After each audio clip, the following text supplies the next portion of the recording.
Hello everyone, this is Remleiz from 40k Theories, and welcome to this newest episode of Adeptus Podcastus. Joining me as always is Tactica Imperialis. Hello everyone.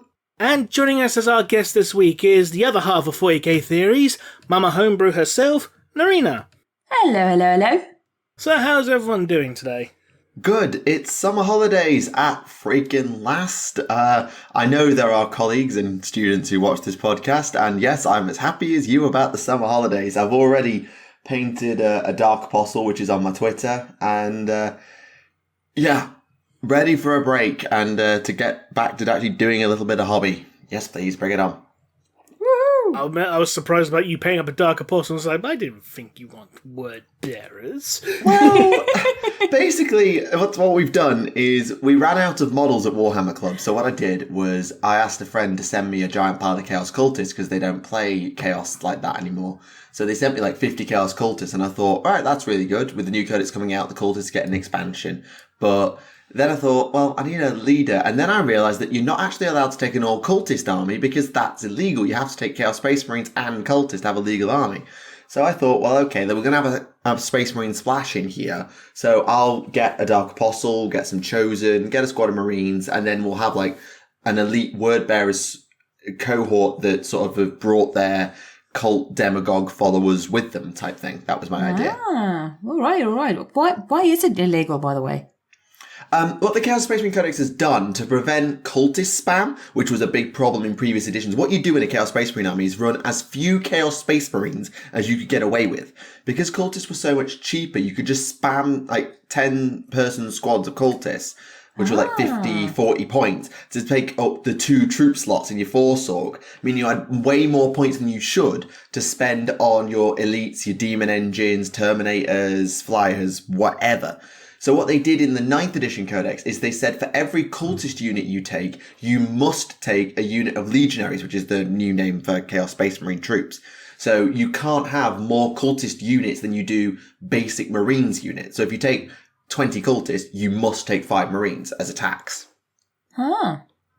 I was going to say, like, just because it's illegal it wouldn't mean Games Workshop would stop selling it or anything like that, because they're still selling models that are actually illegal to play in 9th edition. I think one of them is like the Chaos Lord with the jump pack and the lightning claws. I think that's actually illegal in 9th edition. Is it? I haven't actually. I'm pretty sure it is. Some points there, yeah. I'm going to have a look at the Chaos Lord entry because I bought that model for one of our Year 11s and painted it up as a thank you for all your help at Warhammer Club. So it's a better be bloody legal. Otherwise, I have a problem and I just gave a kid an illegal model. But no. Look at our teacher here, bringing the youth down with illegal moves. But no, I'm really happy with what we've done with the Word Bearers, and I really like the Chosen kit as well, so I wanted to get some of those too. Plus the Dark Commune kit is gorgeous, and I'm not too fussed about I've come round to the Accursed and the Mutant cultists. I think they're actually all right, but it's just a Chaos Cult army is just a really thematic idea that I really like the concept of. So I just wanted to do it, and having the kids paint the 50 cultists for me saves me a massive amount of work. So yes, that's a win.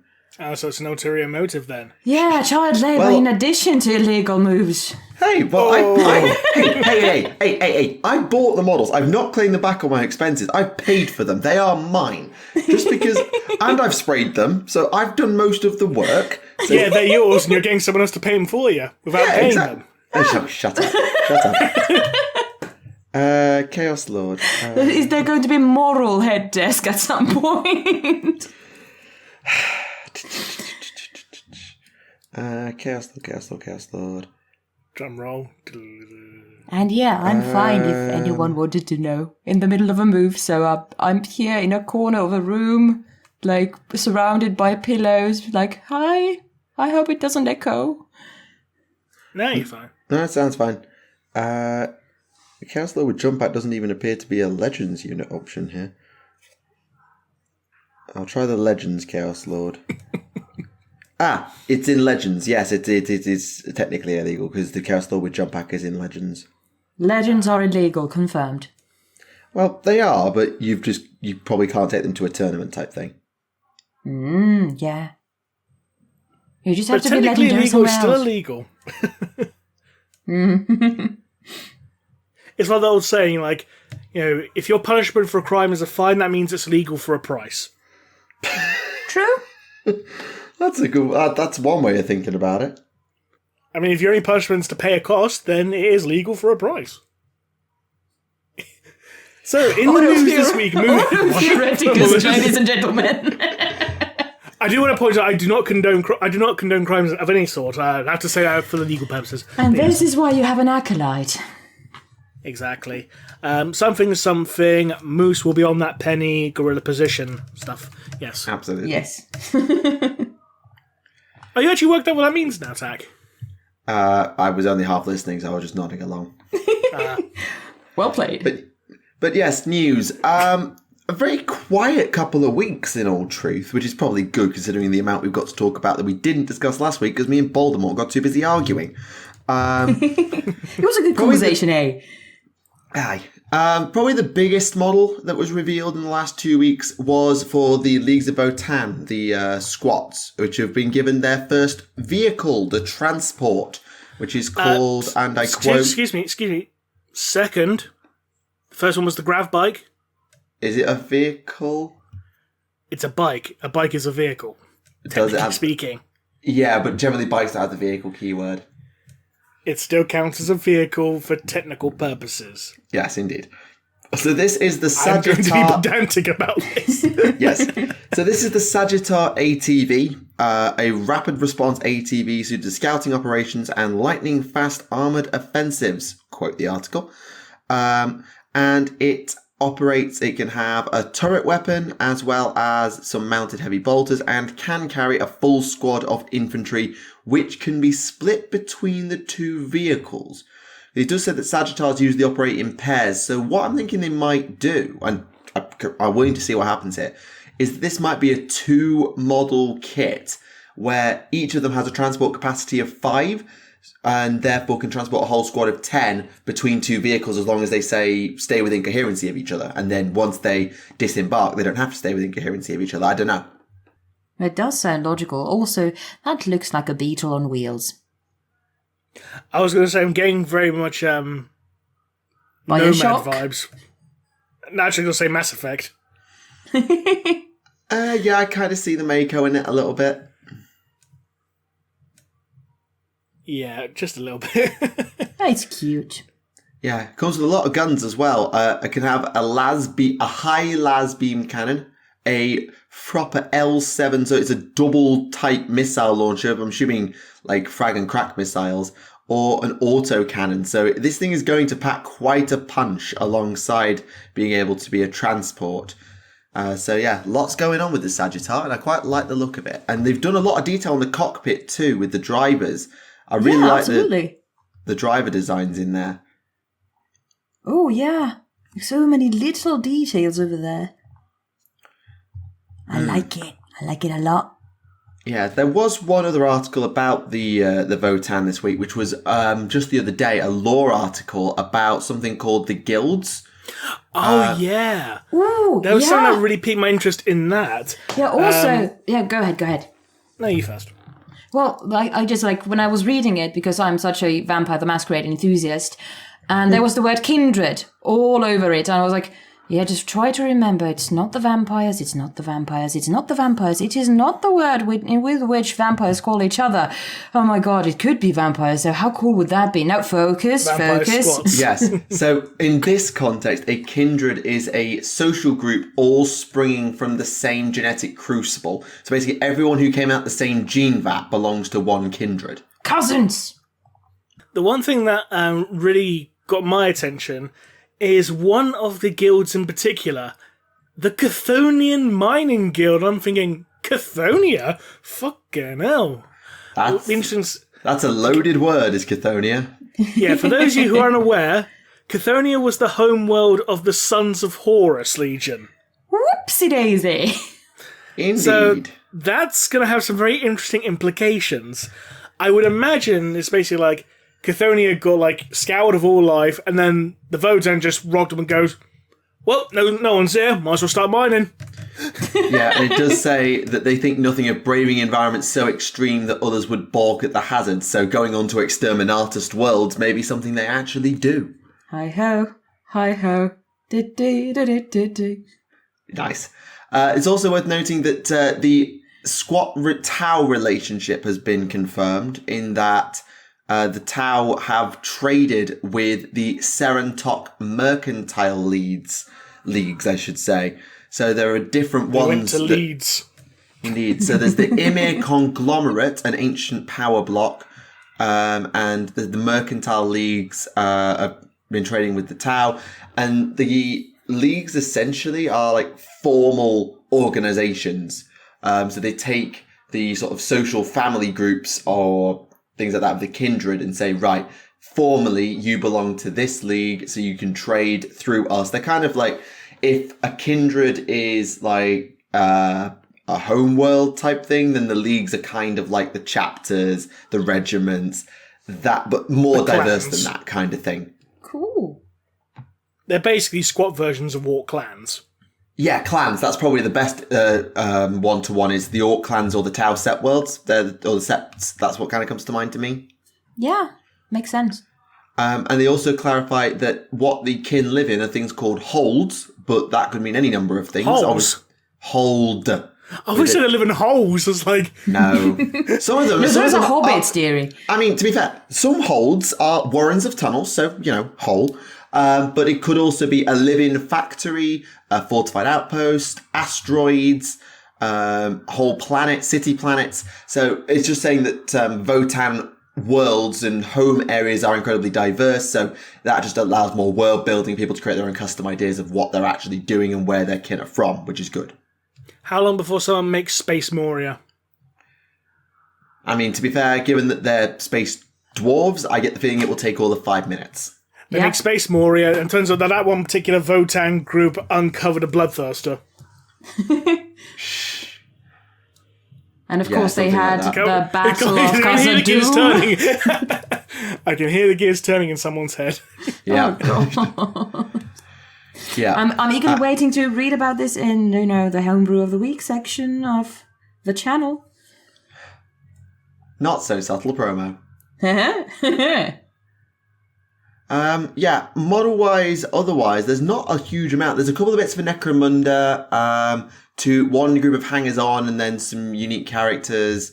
But I think the next place I want to go is Heresy Thursday, because there was a White Scars upgrade kit, I think it was. White Scars upgrade kit, as well as a Horus Heresy Emperor's Children Praetor, which is an absolutely beautiful hero model for the fanciest legion. It does look really nice. And I mentioned this on Twitter, basically saying, like, this model with, like, minimal effort for converting will make an excellent chapter master model for, like, a homebrew chapter. Yeah, all you'd need to do probably is get rid of the 3 out the icon, and you've pretty much got it. Get rid of the 3 and just get rid of some of the speaker details, and that's it. Yeah, quite possibly. And I love that cape. Absolutely adore it. I mean, with how ornate that is, you could probably get away with very minimal converting, turning it into a Blood Angel's Praetor as well. Yeah, especially with the right knee pad, kind of looks like a sanguinary death mask, but elongated. Oh, yeah. At least to me. And a spear halberd type weapon is something the Blood Angels would use. Spear of Telesto, say hi. So yeah, I think Blood Angels players would be very happy with this one. I saw something interesting on Twitter with regards to this model, with the alternate head option being very Noise Marine-ish, having sort of like a Doom Siren type appearance. Oh, with the ball gag. I was just about to ask, was it the one which Remleiz posted to, I'm not sure, to me or to some server with the ball gag? It was the TTS server, yeah. With the ball gag. What it brought up something that actually we talked about on the show when Age of Darkness was first revealed. Like, people have been saying that, that head option or that model is too traitor to use in a loyalist army. And I remember this person just saying on Twitter, like, we never hear people saying, that model's too loyalist to use in a traitor army. But we always say, they're too traitor to use in a loyalist army. We're talking about the Axe Praetor that the Sons of Horus had. It's just an interesting thing that someone brought up, and it got my brain spinning a little bit. Yeah, very true. I think the reason is because the loyalist heads basically, can work either loyalist or traitor because they're just like, normal. But a traitor head is often so, over the top, evil or mutated in a way. It's like it can only be traitor. Yeah, but you can't use it in any other way. No, but take this Praetor. How are you supposed to use him as a traitor when unless you cut his cloak off? Because it's got a massive blooming Aquila all over it. In fact, it's covered in it. I know the Emperor's Children wore the Aquila a lot. I'm aware of that. But you'd think after turning on the Emperor that they would get rid of a lot of the Aquila iconography like the Emperor's Children have gone on to do. So how do you traitorify this model? Maybe it comes with an alternate chaos option. I don't know. With spikes. Maybe. It's fine either way. It's just interesting that we don't talk about it in terms of, it's too loyalist, it's always too traitor. It just stuck with me and I thought I'd mention it. Yeah. It's just for me, have they given it individual toes? It's just a paint job. No, they look sculpted to me. Oh god, true! Yeah, they are! Actually, I don't think that's unique. Just give me a second, I'm going to have a look at the Mark 6 Marines that they've done. They're just wearing sandals. Without socks. Excellent. Yeah, I'm trying to have a look at the... I mean, you could just paint them as sandals, yeah, because they got the band over them, so yeah. So that's true. party Actually, look. no, but a lot of the Mark 6 Marines have sculpted toes. I'll show you the Age of Darkness image. It's just a thing with the Mark 6 armor that they've done this time. It's not just them. So essentially, whoever designed Mark 6 has a foot fetish. Remleiz, stop trying to make it weird, for God's sake. Yeah, some people just have toes. Deal with it.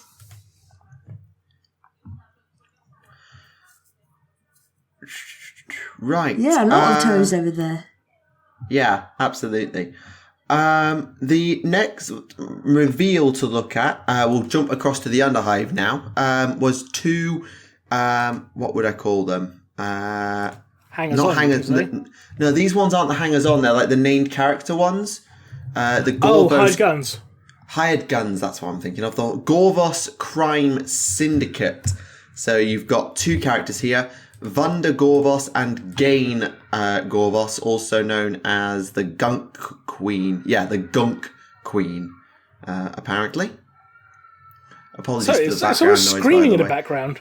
It's a small child. Right. It's outside. I know there was a comment on the last episode whinging about my mic quality. I also have very noisy neighbours and absolutely no soundproofing because it's a rented flat and soundproofing is expensive. So that's why my mic always sounds like hot garbage. But yes, sorry, I have just got noisy neighbours. That's all right. Also, honestly, that grenade looks like a mug of grog. Yeah, it kind of does. Like from The Secret of Monkey Island kind of grog. Yeah, so what she does is she oversees its manufacture and actually give those sorts of grenades out to gangs that she's hired into, which is kind of nice. Mm-hmm.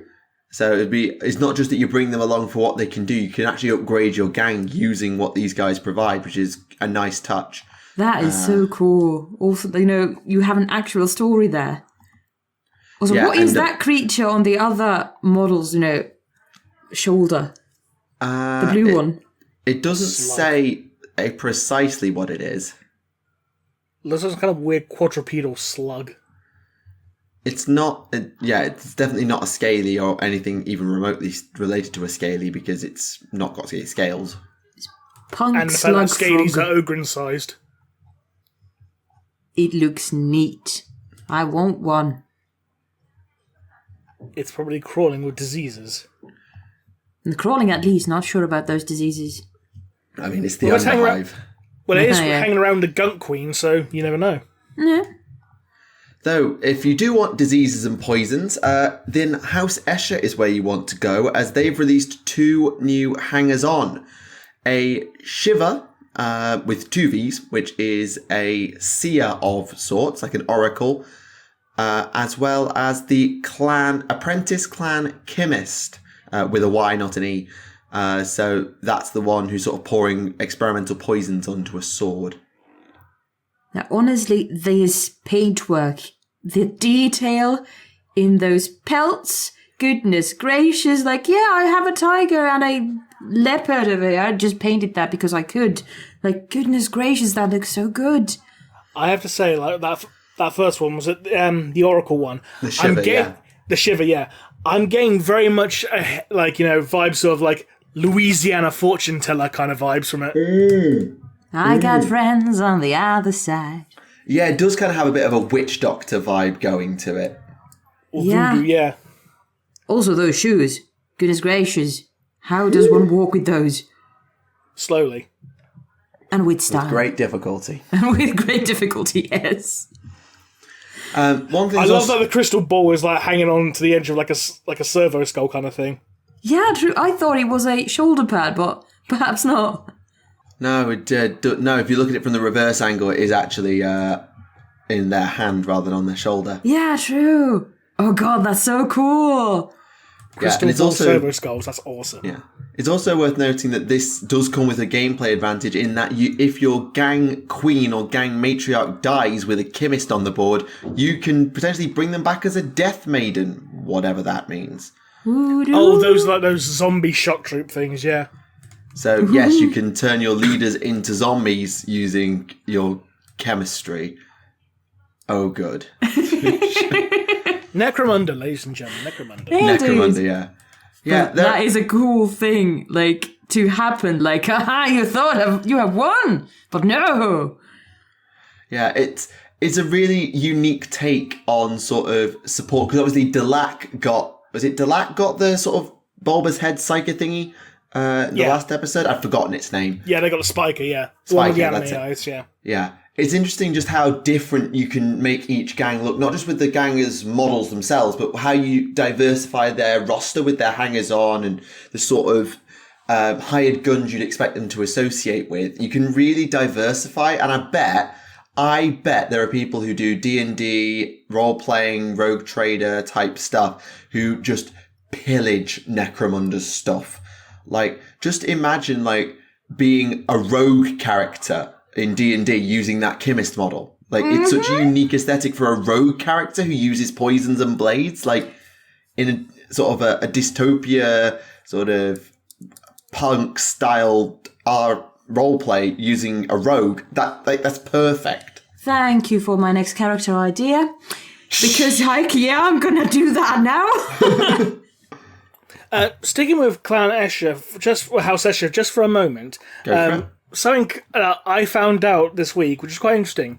Right, so you know the Escher Fearcat models look absolutely nothing like their official artwork. Yeah, this is true, actually, looking at them side by side. You might want to put that on the screen if you can. My editing doesn't allow me, but I'll put links in the video description to the respective images. Thank you. The funny thing is, the reason why they look so different is because the original artwork, if I can get this got the bloody poster, the original models for the Fearcats were completely different, but they decided to scrap them for some reason and replace them with new ones. And I don't know why, but I genuinely prefer the scrapped ones to the ones we actually got. Because ones we actually got, they got like oversized heads and just look very derpy. Cartoony. Whereas the ones we actually got scrapped, they actually look like, animals. Yeah, I actually very much agree with that. Because, like, the head in the new one is comically large in comparison to the scrap ones. At least those... Disproportionately large, yeah. At least are those ears or whatever those are. It just makes it look, like, way bigger. And I really like the pose of that, the right one of the scrapped ones, the kind of pouncing one. I like it. Like, it's very dynamic. Yeah, it's just weird that they decide to... I want to know why they actually decide to scrap these ones and go for ones that are completely different. Because they obviously never bothered to actually update the art for them either. So, I don't know, it just seems a bit weird to, like, here's the official art and here's the model. They look nothing alike. Yeah, that's a bit weird. Yeah, beats me. Shrug. There is one bit of models I actually forgot about, and it's annoying because I saw these on Wednesday night, and I was actually really liked them. Speaking of sort of role-playing type models, Warcry has been given another warband, Be'lakor's Legionaries, I think they're called. No, the Centaurian Marshals, or the Chaos Legionnaires, as you want to think of it another way, which are like literally just sworn to serve Be'lakor, and they've got a really cool... I don't know if the word shogun or samurai is right for some of them, but with the horned helms and the greatcoats and the chainmail, I get a real Japanese vibe from them overall. Yeah, absolutely. It's funny because I've seen some people saying they remind them very much of like Spanish conquistadors. Could be both. With the helmets. Like with the helmet design and stuff like that. I think some of them definitely do. I think the two with the great axes in two hands and the horned helms, they really do. Oh, the ones that the two which you've got hand weapons and shields, I do see a bit more conquistador about those two. So I think it depends on which model you're looking at a little bit. I think they might have taken influence. Yeah, Samuel, what? Samurai. Samuel the Conquistador. Yeah, Samuel the Conquistador is over there. There you go. There's your new RPG character, Samuel the Conquistador. Yeah, who was also a samurai. Yeah, but me amo Samuel. No, but these are, in all seriousness, some really amazing models, and they actually pair up with the Centaurian Marshal, which is the Centaur Net Spear Club reveal model from yonks ago. Like, that's a really old online reveal that they did of the Centaurian Marshal, and they actually lead and sort of like a champion for the Legionaries. And I am really happy with these models. I don't play Slaves to Darkness, but kind of like Chaos Space Marines, I kind of would. And they'd be an army I'd play was Warriors of Chaos, particularly using a lot of the Warcry warbands. Like, I really like the ones from Hirsch, I like the ones from Gyron, the ones from Ulgu, and these ones are really good. Like, I imagine like making an army using these guys would look freaking sick with the marshals and then Be'lakor himself in the back, and you've got a Lord on Karkadrak. There was actually a leak that made its way into my server. I'm not going to suggest we put this in the video. Excuse me, I'm really sorry. That's all right. For like what looked like a new Chaos Lord on Demonic Mount. Ooh. Oh, you won't copy. Give me a second. Which I think they're getting ready to redo Slaves to Darkness at some point, and the model itself in question looks ridiculously cool, and I think it would look really good at the head. Oh, heck yes. Heck yes. Like, honestly, I could imagine myself, because I don't, unfortunately, play these games, but I could imagine myself just buying all these miniatures and making a diorama out of them. Because, that is just beautiful. There was actually one other leak that landed in my server, and I won't let me share it with you because the file's too big. Remleiz, does the name Sergeant Stone mean anything to you? Sergeant Stone? Yeah. Apparently from a game called Inquisitor. Oh! Was he the guy? He was the guy at the spear, wasn't he? Yeah, because there's a leak of that landed in my Discord server as well. If you right click the image as copy link and then just paste the link. That's all right. I'll show the image. I've got myself a method. Doop. And I'm here like, I wanna see. Oh yeah, that's an old image. That's old. That's from the Inquisitor rulebook. Oh, so why was that dropped in my leaks section then? I thought it was a new model. Never mind, ignore me. No, that's literally his Inquisitor model. Oh, never mind. That looks badass though. Like, you could pass that off as a new model. Yeah, they're a bit big there, considering that Inquisitor models were a completely different scale. That they were much larger. I think that could be that. I think that could be a leak thing, because there was this rumor engine picture that reminds me, or like it has the kind of tip of that spear, or at least it looks a bit like that. Maybe. Yeah. But the thing is, like, the models for Inquisitor, like, you know how in 40k and Age of Sigmar they use 28mm scale? Yeah? Yeah, that sounds right. In Inquisitor, they use 54. Oh, it's like double the size then. Ooh. They were huge. I mean, I think someone's actually got, like, a size comparison to, like, the Deathwatch Artemis character, because like he was released as a Death Watch special character, but he was also a character in the Inquisitor range. Right. And to give you an idea of like the size difference. Oh Jesus! Ooh, like find an Inquisitor. Where could it be? Where could one be? Interesting. Yeah. Apologies for struggling that with your word. I thought that was something different, but no, fair enough. I was hoping it's like, are they really going to like release new models of the old Inquisitor characters? No, surely not. And the answer is no, surely not. The answer is indeed no, surely not. But speaking of old models, they are re-releasing. Technically, they did drop news in regards to the new Space Marine Heroes, which is Blood Angels themed, but it's the same as the old range, just with different heads. Are they literally the same models? They are the same models, just with new head sculpts, essentially. Goodness. Please tell me that most of them have helmets on. None of them do. Some of them do in the old range, but some of them don't know. Because, like, if you compare the new... If I can get the bloody thing. Disc away being so it does say here each can be built with a choice of a bare head or a helmet. Yeah, so that's like the Blood Angel one, yeah? Yeah. But if you look at the already re-released range for the Ultramarines ones, the Sergeant model is exactly the same, just with a helmet. Oh god, yeah, it is. Yes, it is. Boo, hiss. Lazy. I mean, they're only... I say only. They're £5 each. They're only £5. Yeah, when I started that sentence, they realised I was being an idiot, so I shut up. Then again, when you think about the prices of Games Workshop, it is only.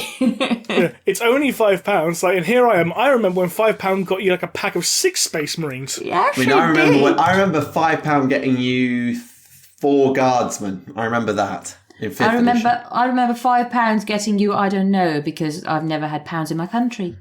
I remember £5 getting you 8 Imperial Guard Stormtroopers. Oh, wow. You're old. But that's because the old Imperial Guard Stormtrooper models were absolutely shit.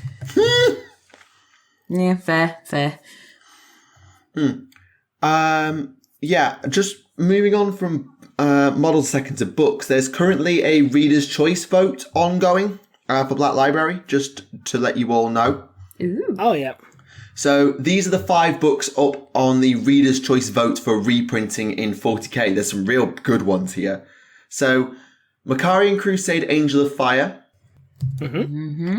Rebel Winter. Ooh. Yep. Hammer of Demons.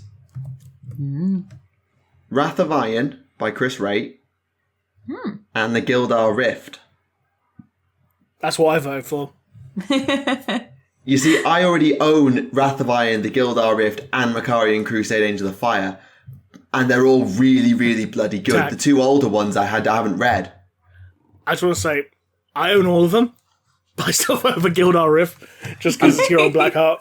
So it's like, Yeah. give Huron Blackheart some love after his new novel came out. So like, give him some more attention. Yeah, that's fair. On the fantasy AOS side, you've got the Realm Gate Wars War Storm, which is first of the Realm Gate Wars books. Hamilcar Champion of the Gods, which I own and is bloody brilliant, by David Geimer. The End Times, The Return of Nagash by Josh Reynolds. Which is what I voted for, because Nagash. Sigvald by Darius Hinks, which I think I would probably vote for because, well, I have Sigvald's model and I already own one of the others.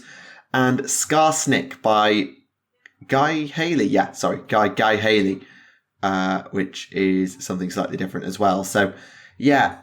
So if you have not read any of those books, or you don't own one but you'd like to, then by all means cast your vote to get it reprinted if you so desire. I'll vote for all of them. Oh my god, I just noticed something in regards to the Space Marine Heroes thing. Right, so you know how all these models are all Firstborn Marines? Are they? Fair enough. Yeah. The thing is that the artwork on the packaging is a Primaris. Really? Oh yeah, they are. I hadn't looked at the helmets. I hadn't looked at the helmets. I just sort of assumed they were Primaris, but no, they're actually Firstborn. Oopsie. Firstborn Marines with Primaris advertising. It's like, Oh my god, GW. So basically, I think this is just like in-law rebranding and marketing. Like, yes, these were always the firstborns. Don't look at those Primaris things over there. the real Primaris were the friends we made along the way. Indeed. Womp womp. But honestly, how could they miss that? Well, Quite easily, probably. Oh well.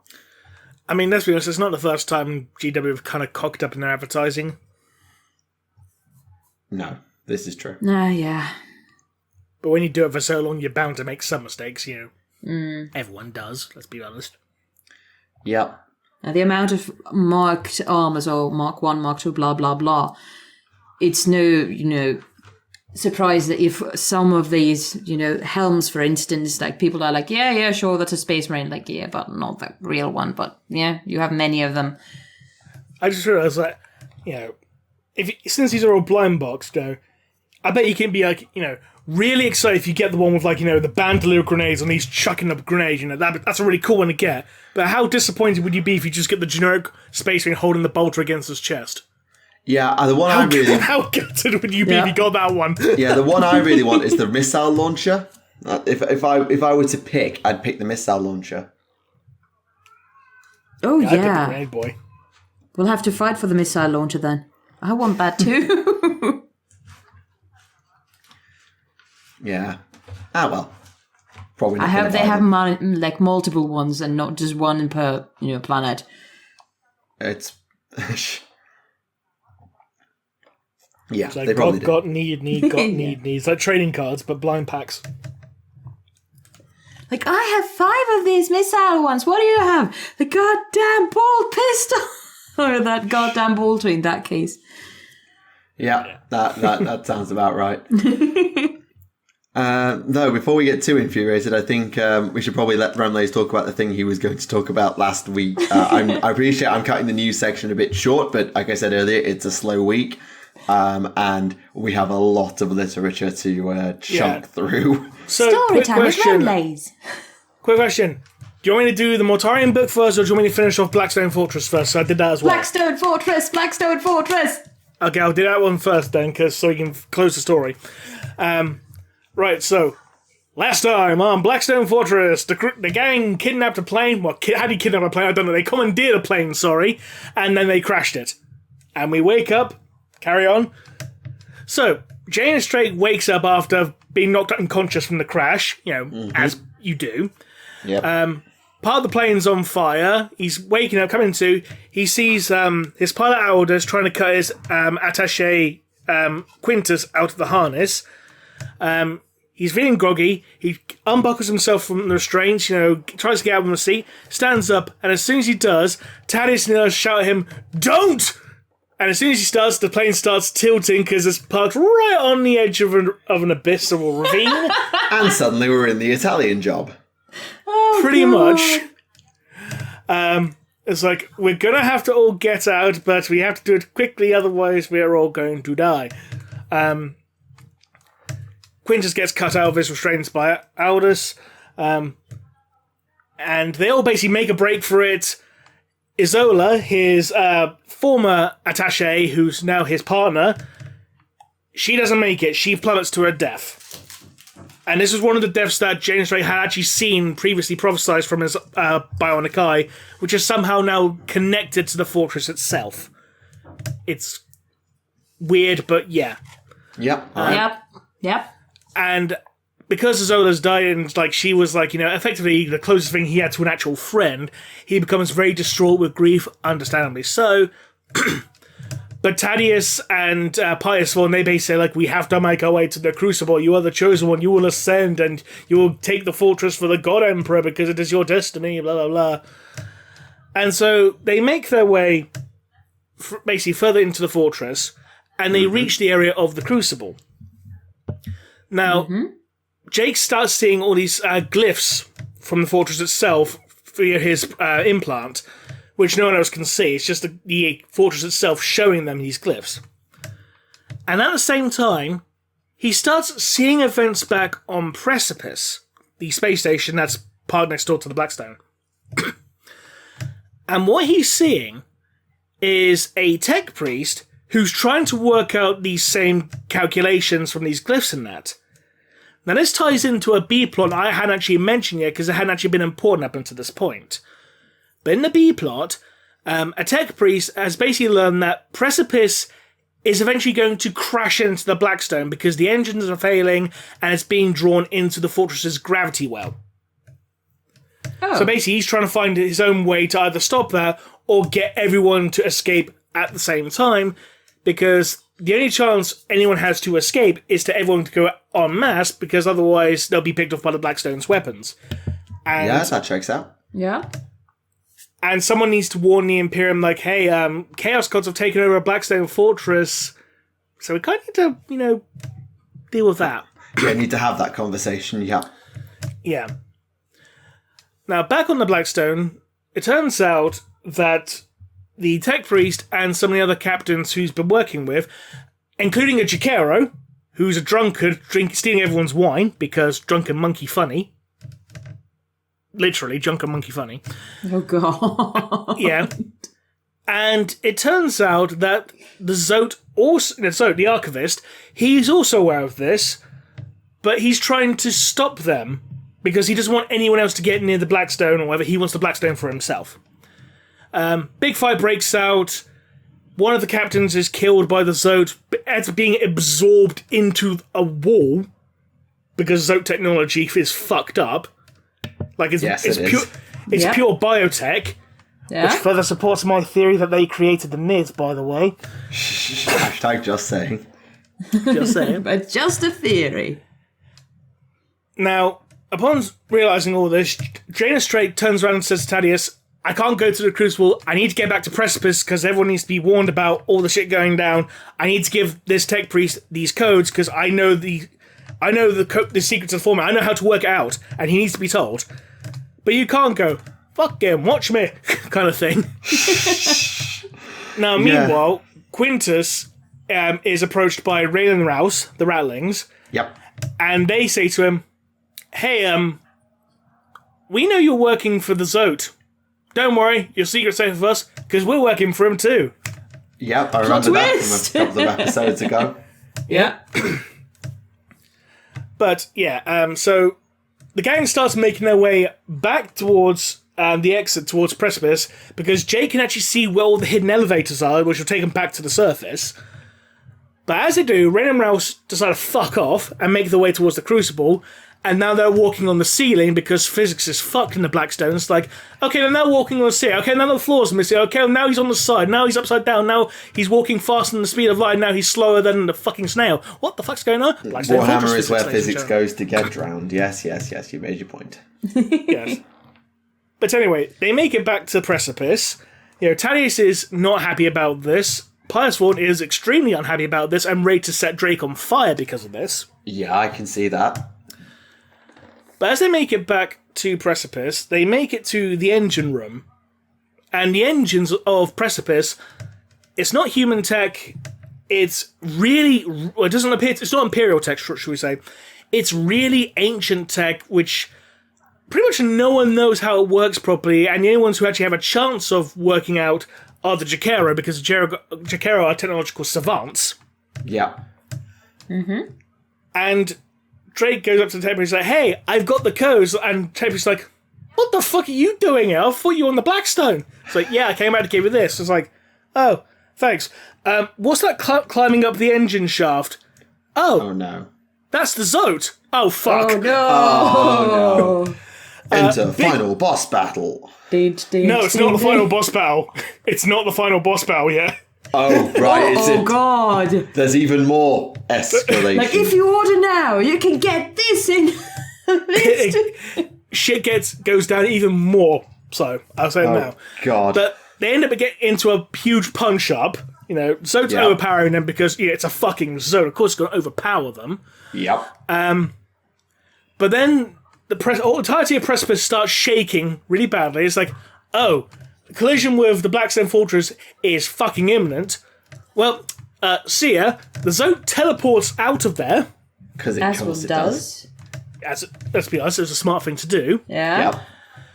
Precipice crashes into the Blackstone, but because the Jakera were able to activate the engines, which are like these weird warp engines that were able to create, quote, an infinity loop around it. Oh, God. What? Just what? An infinity loop. This basically protects most of Precipice from the collision of Blackstone. So basically, most of Precipice is now inside the Blackstone Fortress. Oh, God. And it's like, right, what do we do now? It's like, well, we can use the engines to teleport Precipice back out, I suppose, but we need to deal with whatever's on the Blackstone. What's that noise? Oh shit, it's an entire army of cultists coming this way. Oh, God. No, it gets worse. Oh, no. How? Are those the servants of the Abyss? You know, those Black Legion Space Marines? Oh, no. No.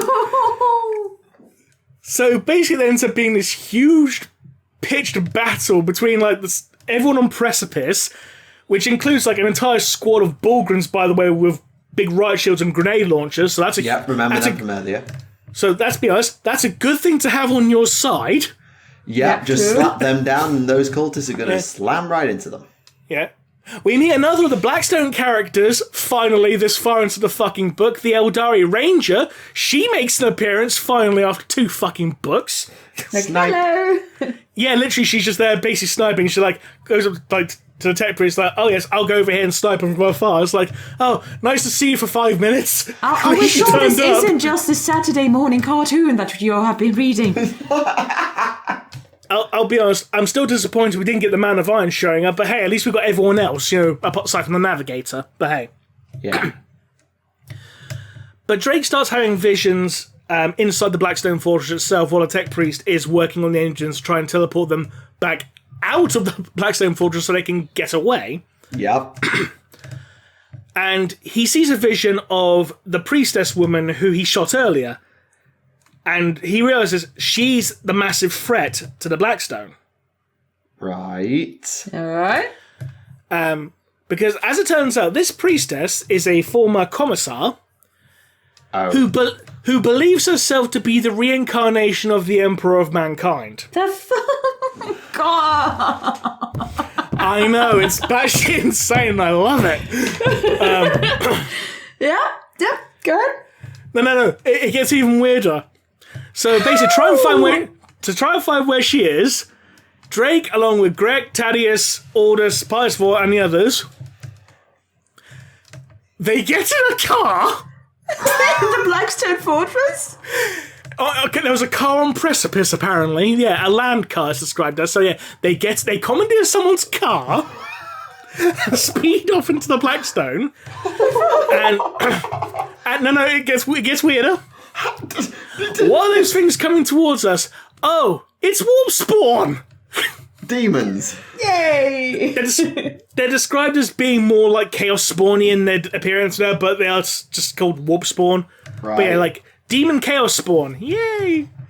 One breaks through into the car window. It's like, kill. So like, Pius One just like gets the chainsaw attached to the flame and starts hacking away with it in the backseat of the car. Yeah. Meanwhile, Rain and Rouse are at the Crucible, and they've actually like touched like what appears to be like the entrance to the Crucible itself. Mm-hmm. And all of a sudden, the bone spurs that have been hidden in their arm, which is basically what the Zote used to communicate with them, it starts sprouting and starts growing, and one of the ranks is like screaming in pain. It's like, what the fuck's happening? It's getting bigger and bigger and bigger. Hi lads, how you doing? It's the Zote. You use that to teleport. Okay, yeah, fine. Fine, why not? And so he basically starts breaking his way into the Crucible. We cut back to Drake and the others. They find the priestess, blah, blah, blah. And as it turns out, as they're making their way, they come across these statues. Oh, God. The statues are made from Blackstone, but they're statues of themselves. Oh, double god. But the weirdest thing is, all these statues look exactly the same, except for Greg's, the Kroots. The Kroot statue is basically a malformed pile of dozens and dozens of different faces. A reference to the Kroot ingesting DNA from different species, yada, yada, yada. Yeah. Hopefully. And as they're like trying to think, okay, it's a bit weird. More cultists arrive, but as it turns out, the statues turn and start attacking the cultists, and it's like, well, that's bloody handy. It turns out the Blackstone Fortress doesn't want Drake and co to die. It's like, cheers, lads. Off we go. They find the priestess, the woman who thinks herself to be the Emperor Reborn. Drake tries to kill her, doesn't. He ends up being restrained by all these tentacles sprouting out of a flesh bit because chaos. Yeah, everyone else starts getting restrained, except for Greg, because it turns out she can't see Greg, and the reason she can't see Greg is tied into the statue, because the statue, the Blackstone can't see Greg because of him being a malformed pile of faces. It can't actually see what he is. Right. Which makes Greg effectively invisible to the Blackstone. But why does that affect her vision? She has eyes. Because she has basically become a huge pile of flesh that's merged with the Blackstone itself. Oh, God. But it's all right. They blow her the fuck up. All right, Fallout 1's over. And, cool guys don't look at explosions kind of thing. Yeah. Now, about to head back, but then they realise, hang on, no, the Blackstone still wants me to deal with something. Oh, shit, the Zote.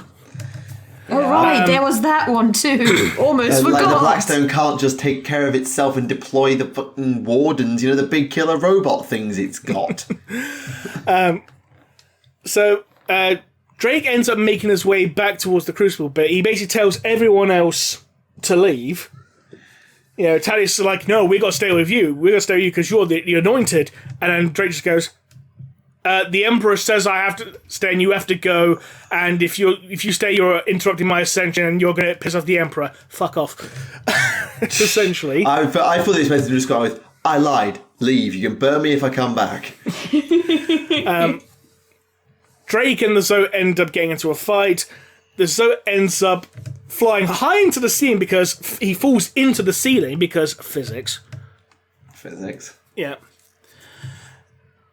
Now, during this time, as he's before he actually makes his way to the Crucible bit, before he realizes what the Zote was doing, he and the others were hounded by this Blackstone golem.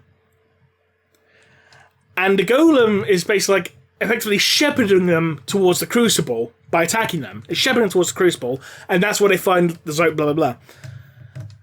But then afterwards, after the Zote's been defeated, and Drake is left with the golem, and the golem basically starts escorting Drake towards a hidden part of the Crucible.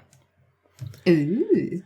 Now, it turns out Thaddeus was right all along. Drake can effectively ascend, in a sense. Oh, God. So basically, they end up taking this elevator, going high and high into the Blackstone Fortress until they reach an area where Drake can see out all into the galaxy. There's no walls; he just sees into the endless depths of of space.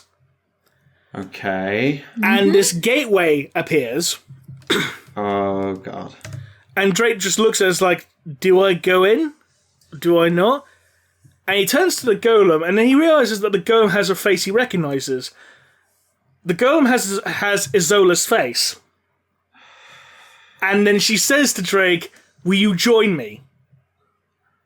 By turning into a Blackstone golem. They both step in through the gateway, and then we cut to an epilogue with Rain and Rouse going here's a shit ton of treasure here. We're rich lads. Hooray! The end.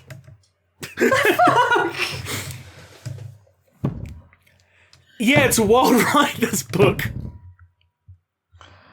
What of drugs was Darius Hinks on? I mean, he is a professional musician. How So probably many cocaine. pages is this book? About 500. Only in 500 pages you got... No, that was Naerina, that was the last third. Yeah! That was Act 3. I All know, of that was like- just Act 3. The reason why I was like, Blackstone was because I've been listening to this podcast like, oh my god, I want to know what's going to happen. And there, like, in the background of all of this, I've been talking to Remleiz like, yeah, you should honestly just, like, start publishing, like, Remleiz, fairy tale hour in which you just talk about the plot of a book to your acolyte, and the acolyte is like, what the fuck is going on? Yeah, that was the definition of what the fuck is going on. That was an acid trip. I've never taken it, but that's probably what I imagine an acid trip to be like. I will say this, though.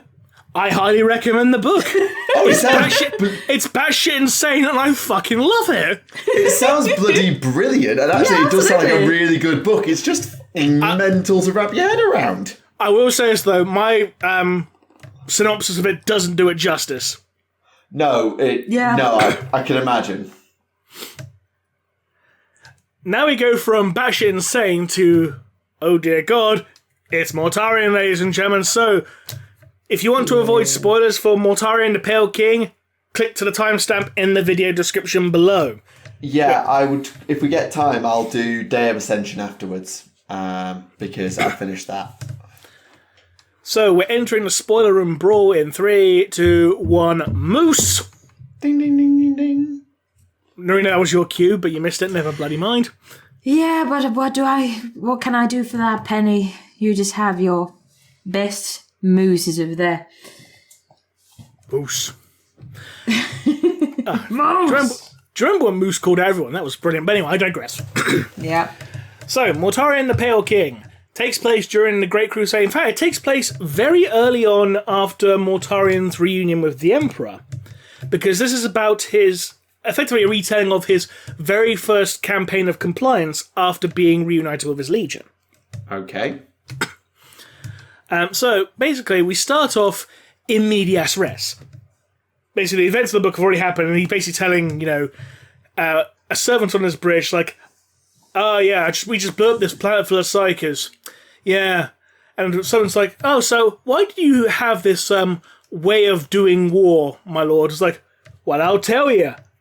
Diddly-doo, diddly-doo, diddly-doo, diddly-doo, bum, bum, bum, bum. So shortly after, we cut back to shortly after the events of the Gaspar compliance, which was Mortarion's first compliance. Mm-hmm. And the Death Guard are on their way to the next compliance, but then they get a message from an astropathic communication. And Mortarion's told, no, get your ass back to Galaspar.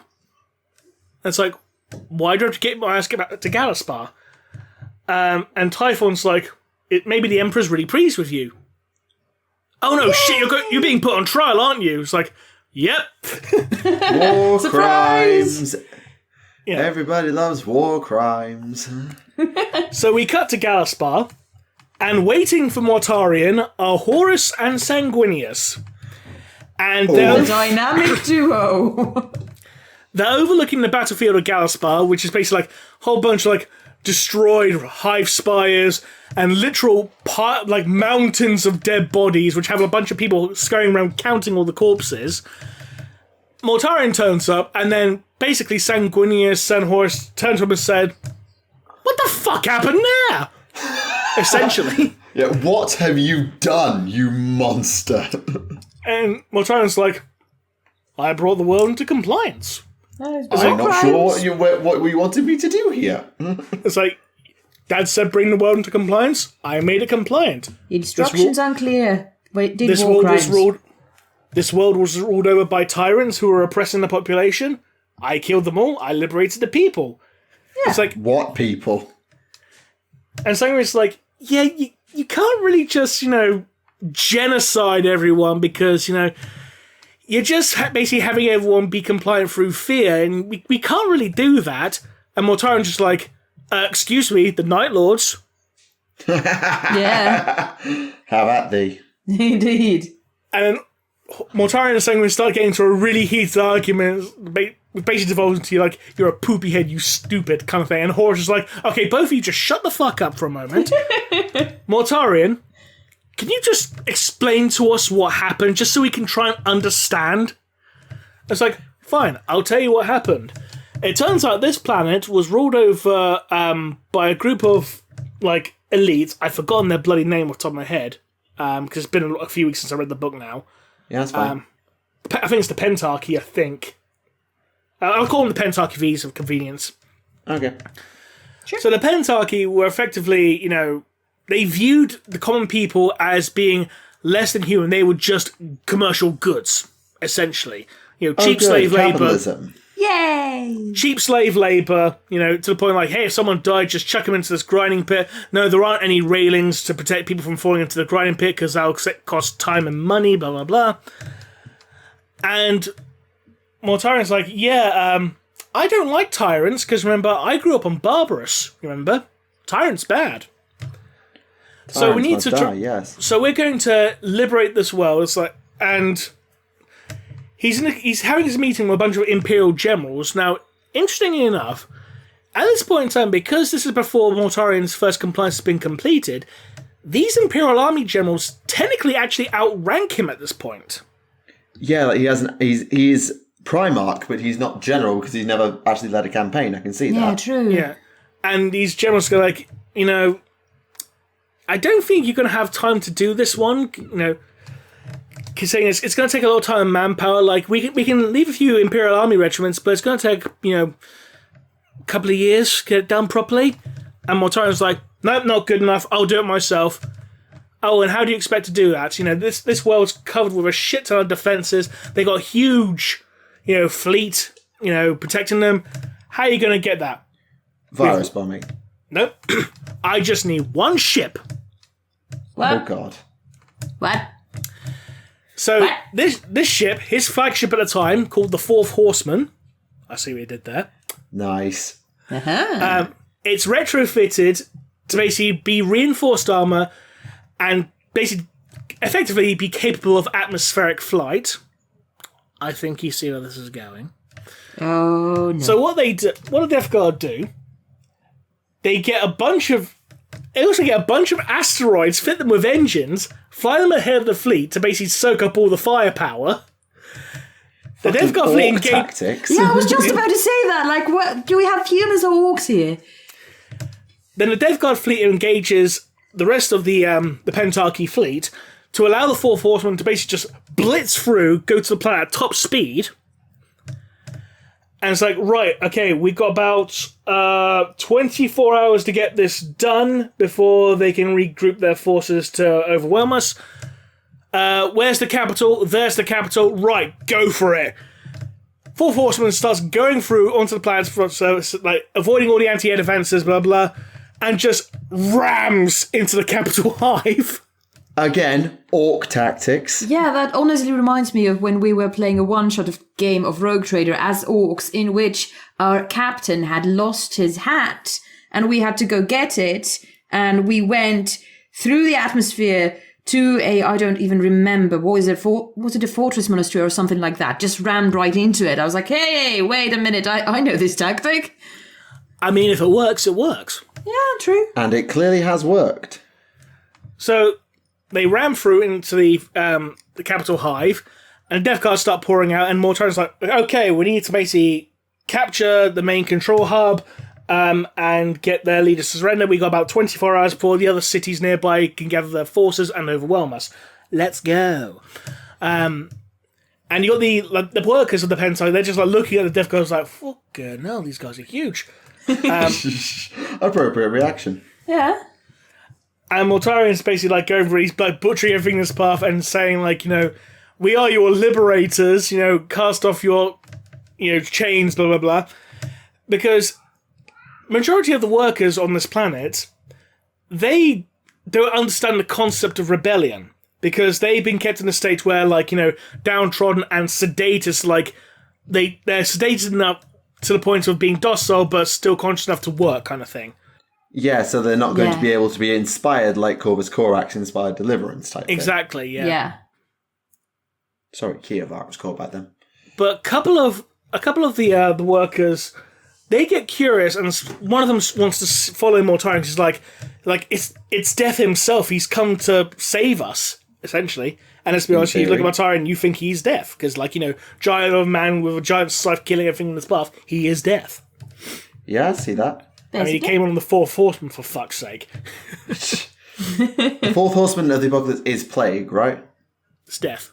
Death. Fair enough. I wasn't sure which one, because, you know, with who the Death Guard became. The Pale Rider, essentially, like, I know I saw a rider on a pale horse and his name was Death. Got you. Sorry. Carry on. Now, the Death Guard basically battling away through the, like, indentured soldiers of, you know, the Pentarchy. And the Pentarchy are like, we'll be fine, you know, it's only one ship, we've taken out everyone else before, you know, we got, like millions of troops, and they've got, like, what, 10,000, it's fine. Oh, they've taken out half our troops already. What the fuck? Yeah, Astartes are a different breed, motherfuckers. Yeah. Like, okay, we just need to hold out for the neighbouring hives to assemble their armies, lockdown, clank, clank, clank, clank. Now who the fuck do I start blaming? Kind of thing. Yep. Now, one of the workers basically it's like trying to find where Mortarion's going. It's like going through the corridors of the hive city, and, like, you know, there's a couple more workers following behind them. Previously, Mortarion and the Death Guard have told the slaves, like, lock yourselves behind doors, do not open them, no matter what, no matter how bad the screaming is, do not open your doors. Oh, God. Now, as these workers are walking through the corridor trying to find Mortarion, in the distance they see, like, a faint green light. Oh, no. The green light's getting brighter. It's like, what's that? All of a sudden they see a bunch of soldiers from the Pentarchy running for their lives. Like, why are they running? Oh shit, Phosphex! Yep. Run. It's like they're banging on doors. Let us in. Workers do manage to get dragged into one of the rooms at the last minute, but she gets splashed with a bit of Phosphex, so, like, her arm and her leg are molten off. Yep. Ow. It's like, don't worry, she survives. It's all good. At this point, it's interesting is that Typhon rather, is around, but he's only battle brother Typhon at this point. Not even a captain. Interesting. Well, he was from Barbarous as well, so him getting promoted will take some time. Exactly. Yeah. Though, interesting enough, the unit that Typhon was a part of, their sergeant does get killed. So basically, he ends up getting promoted after the battle to sergeant. Yep, story checks out. Mm-hmm. Now, the battle rages on, blah, blah, and they figure out, right, okay, the Pentarchy have locked themselves away behind these blast doors, which are, like, several meters thick. It's like, we can't cut through them in enough time before their other forces arrive and take us out. However, looks up, it's like, get out, start climbing, we'll drop in from above. Oh, I was thinking they were just going to Phosphex an air vent and be done with it. No. they're gonna climb out on the... Mortarion sends a unit of troops to basically climb the outer spires of the hive to try to get the drop on them. Funnily enough, this unit also contains Garrow. Hello, Garrow. Nice to meet you. Nice to meet you. Now, as they're doing this, the main bulk of the Pentarchy army is basically marching on the hive. So what Mortarion does is like, right, okay, I'm going to take a good chunk of troops, we're going to go down, we're going to meet them head on to distract them, Garrow and the others get the job done, take the Pentarchy out and disable the anti-air defences, please, thank you very much. I mean, this is standard Roman tactics of take the leader, force the army to surrender, yeah, standard stuff. Mm-hmm. Yeah. So, as Garrow's unit's climbing the spire, they're hidden at first, but then some of the defence lasers spot them and start picking them off until only two of them are left, Garrow and some other guy. I can't remember the other guy's name, it's been a couple of weeks. We'll call him Steve. Yes. Steve, yeah. Steve and Garrow, yeah, okay. I swear it's someone's name, Steve and Garrow. Well. Mortarion's basically wrecking shit on the front lines, because it's Mortarion. Yep. And eventually, the leaders of the Pentarchy are watching us going like, it's alright, the army's going to take him out, clang, clang, what the fuck's that? Oh shit. Yep, you're dead, sons. No, they're not dead. They're taken prisoner. They're taken prisoner. And because they're taken prisoner, and the anti-air defences are taken out, and as soon as it's taken out, the rest of the Death Guard Legion starts drop podding onto the planet's surface. It's like, yeah, the rest of the planet's fucked now if the Death Guard are deployed en masse. Yep, drop pod assault has always been effective, and when you've got Astartes and you don't know how to fight them, you are doomed. Yep. Meanwhile, in the next city over, the leader of that city is basically watching things go up, unfold as they are, and like, yeah, we're fucked. We need to surrender. I was like, we can't surrender. It's like, look, if we don't surrender, we're going to get killed. If we surrender, at least, we can, have our lives. Elevator noise, ding. It's like Space Marines come up in the elevator. It's like, hello, we surrender. No prisoners. Except for the actual leader of the Pentarchy itself, Pentarchy Asarte, he's taken prisoner. And Mortarion basically parades him in front of the workers who have basically been de-drugged. So they're all conscious now. It's like, this man was a tyrant, he ruled over you, he views you as less than shit. Tosses him to him. Here you go. Lead pipes, boom, boom, boom, boom. Ew. Oh, that's one way to do it. It's planet's brought into compliance, hooray! And then you got the injured worker, the one with the missing arm and leg. She basically says to Mortarion, it's like, so what do we do now? I don't know. Well, they didn't give you names, they only gave you numbers. Count them, then give them numbers instead. So they start counting.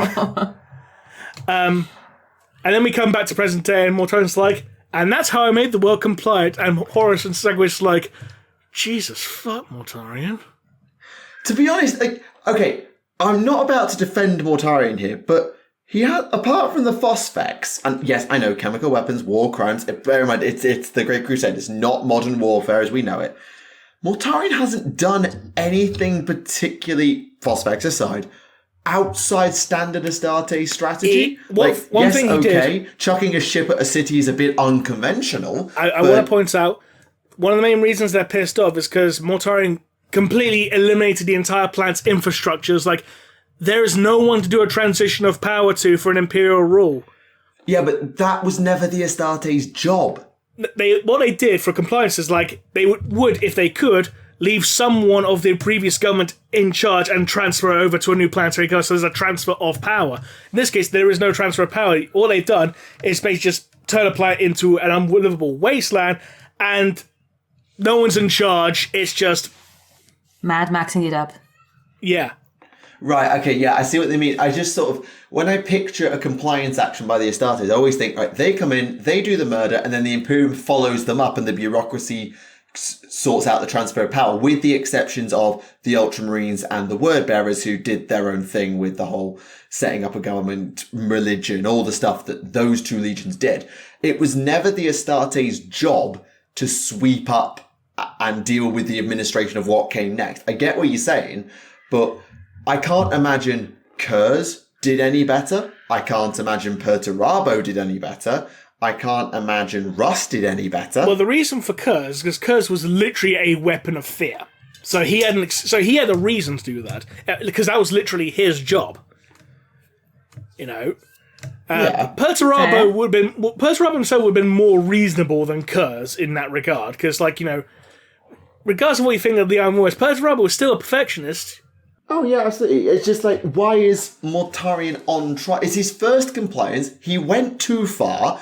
Just like, okay, you slightly overdid it. This is what you should do next time. Maybe we'll shadow you for one more campaign and then we'll leave you to it. Well, let me finish the story and I'll tell you. All right, fine. So Sanguinius and Horus are like, this, okay, Mortarion, you can't really do stuff like this because, it just makes everyone's job more difficult. And basically what you've done, essentially, you've exchanged one tyrant for another. We are not in that business. We want to bring the Emperor's light to the galaxy, and what you've done is just basically brought everyone living in fear to still living in fear, but under a different yoke. Got you. Yeah. And Mortarion's like, all right, well, fuck you then, essentially. Horus and Sangrius are like, well, it's good to see you anyway. Yeah, okay, we'll leave you to it, and then they bugger off, and Mortarion's like, did I go too far? Am I the baddie? But then he hears a noise behind him, and it's two of the former workers, and one of them is actually the woman with the missing arm and leg. And he turns to her, and she says, we've done what you asked, Lord. What? We counted all the dead. Okay, What now? you know what? I'm going to recruit you, because you actually are basically going to serve as a reminder of what I've done here today. So I'm going to fit you up with bionics, and you're going to serve on my flagship. Okay. And basically, because of that woman's actions, and basically doing what he told her to do, he basically now feels like, well, I guess I was justified then. Everything turned out right in the end. That is not the lesson you learned there, Morty. That is not the lesson. These are the Sunday afternoon cartoons. I'll admit, there's probably some more details I'm missing out here, but it's been like about a month since I read the book now, so it's not too fresh in my head, I'll admit. Yeah, But that's the basic gist of it. Yeah, but if you get put on effective trial for war crimes and overzealous compliance and then saying, oh, well, this one random survivor did a job I asked them to do because they don't know anything other than following orders, therefore I was justified. That's not the life lesson to take from that, Mortarion. No wonder he fell. So yeah, that's the basic gist of it.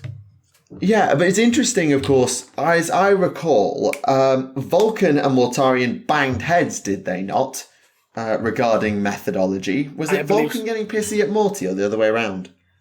No, it was Ferrus Manus, wasn't it, and Vulcan, wasn't it? No, I swear I remember there being a bit of a pissantry between It was something like Ferrus Manus was using rad weapons, and Vulcan said that's needlessly cruel, and Ferrus Manus turned around and said, you set people on fire.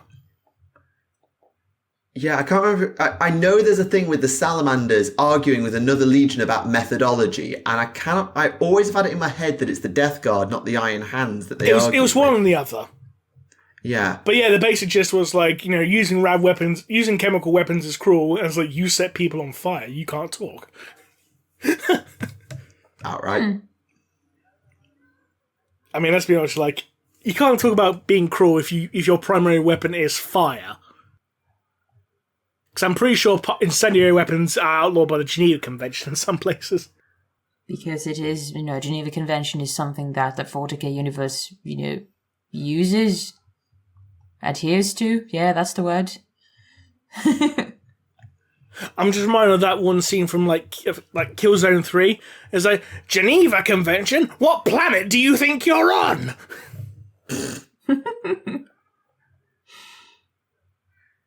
God, that game was good. It was so over the top. Those usually are the best. But yes, we'll come out the spoilers then. So that was Mortarion the Pale King. There's a few details that have been glossed over, partly for time, partly because I've forgotten some of them. But that was the basic gist of the story. As far as the Primarch book series go, it's not that bad. Not a brilliant one, but not terrible. No, it sounds pretty good, to be fair. Yeah. It's definitely in the upper tier of the Primarch books. But let's be honest, considering how much the Primarch books are shit. Yeah, it is a bit of a scarily low bar for the Primarch books. Which is weird because and the funny thing is, out of the Primarch books, the only good ones are all traitor Primarchs. Yeah, actually, that's true. Because the top three for the top three Primarch books, in ascending order from worst to best, top three, the Alfarius book, the Lorgar book, and the Angron book. I still maintain the Angron book is the best one in the series. And it's actually quite impressive how well the Lorgar books, held up. Considering it was the fifth book in the series, and it's still top three.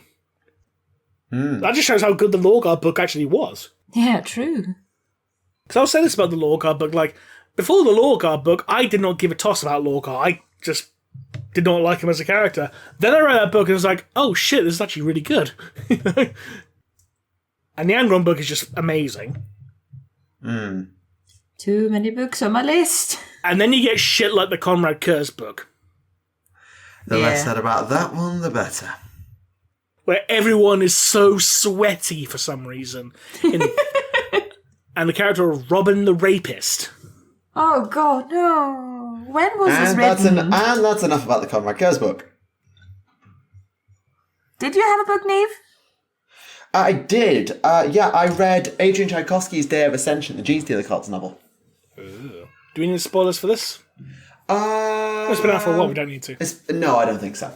Right. I sort of started touching on this a couple of episodes ago.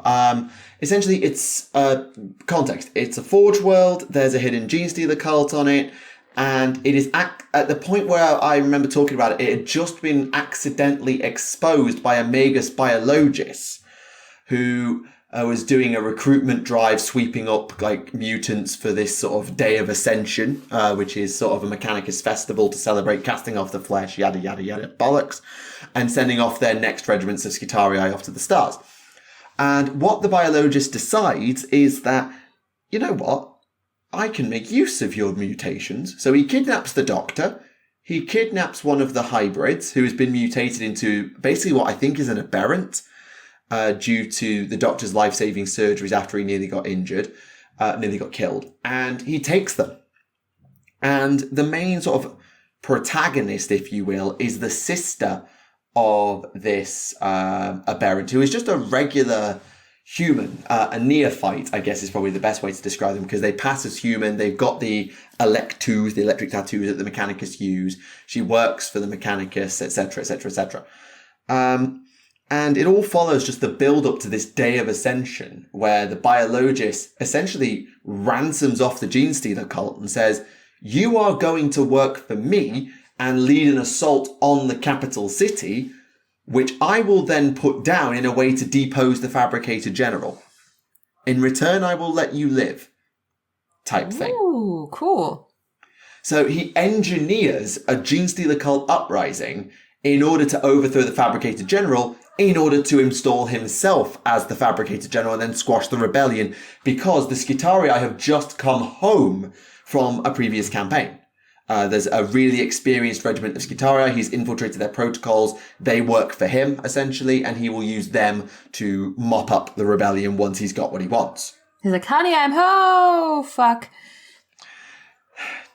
Yeah, kind of. However, there's this... it doesn't quite go to plan, as I'm sure you can imagine. It's all going pretty smoothly. The uprising begins, but it all goes wrong when the cult Sanctus shows up. That's the assassin character, in case you didn't know. And makes a play for the Fabricator General, who she'd failed to assassinate right at the start of the book. And I admittedly have read this. I read this the day after the last episode, so I'm a couple of weeks of rust on all the details. But the aberrant gets loose, is set free, but then is killed. The assassin kills the Fabricator General and is killed in return. So all going smoothly so far. And the cultists are penned in and ambushed and locked in place by these returned Skitarii. It's very important. These are the just come home off campaign infiltrated protocol Skitarii. That is a very important point. And the Skitarii Alpha has captured the girl, the sister of the aberrant, and has brought her to the Biologist. And they have a monologue and they have a conversation, and he orders the Alpha to execute. Nothing happens. Oh. He orders it again. Nothing happens. Oh. I think you might see where this is going. You see, the Mechanicus dove really deep in sweeping up for the Skitarii recruits. They took nearly everyone. And so the cult had to give a few of its own up. The ones who would pass as human, who were then converted into Skitarii. Gene Stealer cult Skitarii. And the question that they were asking is, whose song will win? The song of the cult or the song of the machine? And while they're out on campaign, far away, no issue. They come home, the song is louder. It's in full voice due to the rebellion. And it drowns the machine out. And suddenly this elite regiment of Skitarii just stops. And they join the revolution. And the world falls. That's cool. That's honestly so cool. I very much shorthanded it down, but that's the twist, is that the power of the genes of the cult is such that it will override machine programming in great numbers. Sort of like how the power of the War overcomes all logic. The power of the gene stealer cult's psyche, the brood mind, that's what I'm looking for, will overcome that joint mechanical override in great numbers. And that's sort of where the book's main act ends, is in the fall of this world, which I forgot the name, I was doing my head in, to the cult, because the Skitarii that are the most experienced and the most skilled, and the new ones, let's be fair here too, have also been recruited, have been pulled from the cult numbers by accident. And so they fall in line with the Gene Stealer cult, not with the Mechanicus, and the world falls, one hive at a time. Now, that is so cool. It is, and the book actually ends in a very different way. You see, the cult Magus, the grandmother, as they sort of, the great-grandmother, the great-aunt, I think is the official name she has, sits down with the sister, who has sort of been hearing the song of the cult and all that, and says, the angels are coming. They'll be here soon. The angels being the Tyranids. And she's like, yes, I'm ready for us to ascend. But they've been hearing from the Mechanicus about how what that means is death. They're going to be consumed and swallowed up by their so-called saviors. They don't seem to care. They seem to see that as being ascended to the stars as part of the great fleshy biomass, yada, yada, yada. But she's ecstatic that the Tyranids are coming, and then says, you're not staying. You're going. And you're going to take these Skitarii, including the Alpha, with you, and you're going to spread the song of the angels elsewhere. You'll never get to hear the song. You'll never get to ascend with us, but you will carry on the great work and carry it to other worlds. And so she goes on a ship with the Alpha and with some of the hybrid Skitarii and a few pure strains probably, I don't remember that bit. And they leave as the Hive Fleet arrives and consumes the world. End of book. I just realised this is like the second instance we technically have a Xenos Skitarii. That's like the second instance now, isn't it? What's the other one, remind me? A Tau. Oh, yeah. That's a mechanical override rather than biological imperative. But yeah, that counts. Yeah. But yeah, we've got two canonical sets of Xenos Skitarii now. But yes, that's Day of Ascension in very, very short. It was really, really good. I remember when they announced this book and Adrian Tchaikovsky was writing it, I remember like, yep, I'm buying that. As soon as it comes out, I'm buying that. And I did. It took me ages to get round to reading it, and I'm really glad I did, because you don't get to see inside the mind of a Gene Stealer cult very often, and you don't really get to see much from a Mechanicus perspective either. So seeing this idea of biology and machine collide with the primary antagonist, well, protagonist turned antagonist, being a Magus biologist who walks the line between man and machine and trying to hybridize the two.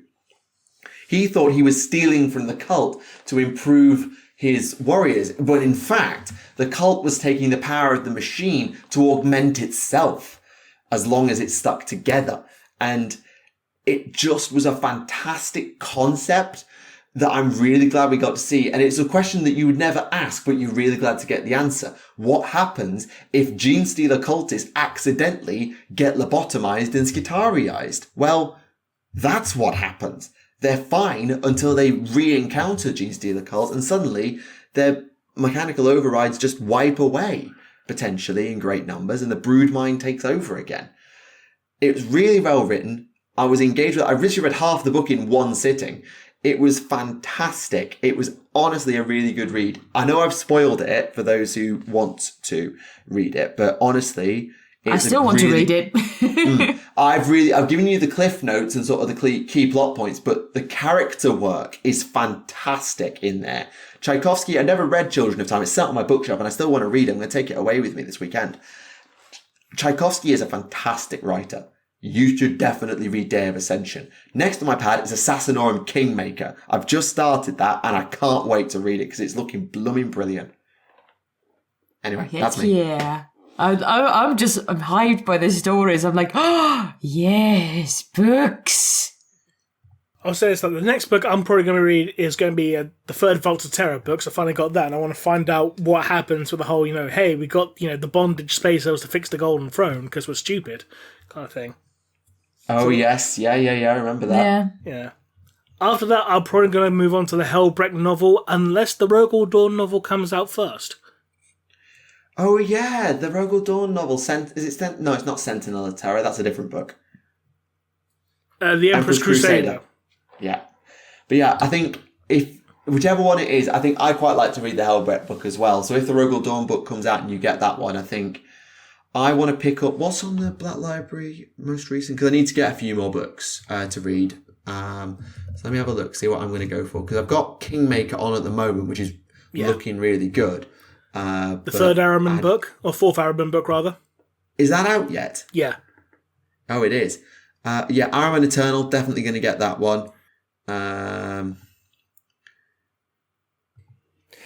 still disappointed with the whole thing about Araman and the Inari. It's like, they built us like, hey, the Inari have proven they can, restore the rubric. Araman has seen that the Inari can restore, the rubric marines to life. So, do we go after the Inari? Nah, fuck that, we're going to go after the Necrons. Why? Reasons. It's like... Because metal. They really should have... They really should have had Araman going after the Inari for the fourth book. They really should have. Yeah, I think that's a fair point. Oh yeah, Godsbane, the next Lumineth book, I'm going to get that one too. So yeah, I've got a few things to pick up as well. I'm actually read some Warhammer Crime as well. I've been meaning to do that. Speaking of which, they've actually updated the Black Library Coming Soon page for September releases, yeah. So in September we're getting paperback release of Volpone Glory. Really good book, recommend. The Soul Drinkers Omnibus. I don't know. I don't think it's going to be every single Soul Drinker book, considering there's a lot of them. So I think it's going to be one or two, I reckon. Yeah, probably. Most likely, yeah. We're getting the 20th anniversary edition of Nightbringer, the first Uriel Ventress novel. Ooh.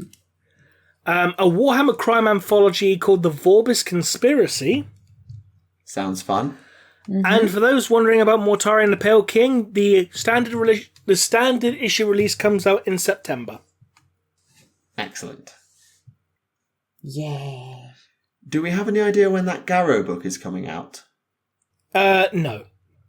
Darn. Oh, but in September we're getting the final lot of the Horus Heresy print-on-demand books. Which ones again? Slaves to Darkness, Heralds of the Siege, Titan Death, and The Buried Dagger. There's some big ones in there. Buried Dagger especially is a big one. So Slaves to Darkness. I didn't necessarily say a good one, but it's a big one. Oh, Buried Dagger was a good one. Oh yeah, it was. It was Titan Death. It was Titan Death that wasn't a good one. Yeah. Sorry, my bad. Wrong one. And so the best bit about Titan Death was the fact we got a reveal of a fucking Bane Lord at the end. It's like, holy shit! But that was basically it. Everything else is kind of crap. Yeah. Oh no, you did have Sanguinius basically blowing up an Imperator Titan's head though. So, but yeah, Fun. aside from that, the book's kind of crap, really. Slaves to Darkness was good though. I still find it weird that Titan Death itself was in itself a last-minute novel to come out, because the events of Slaves to Darkness take place after Titan Death. Because Slaves to Darkness basically it opens up with Horus's wound opening up at the end of Beta Garman, and then Titan Death takes place at Beta Garman. Excellent.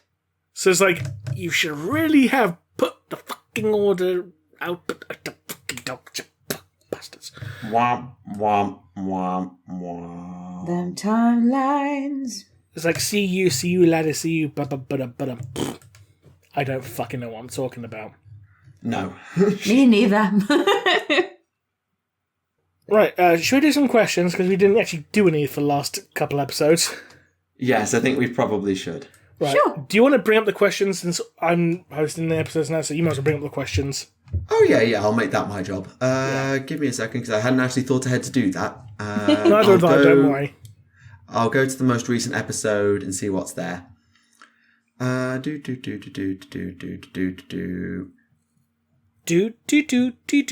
The one-handed do. Okay.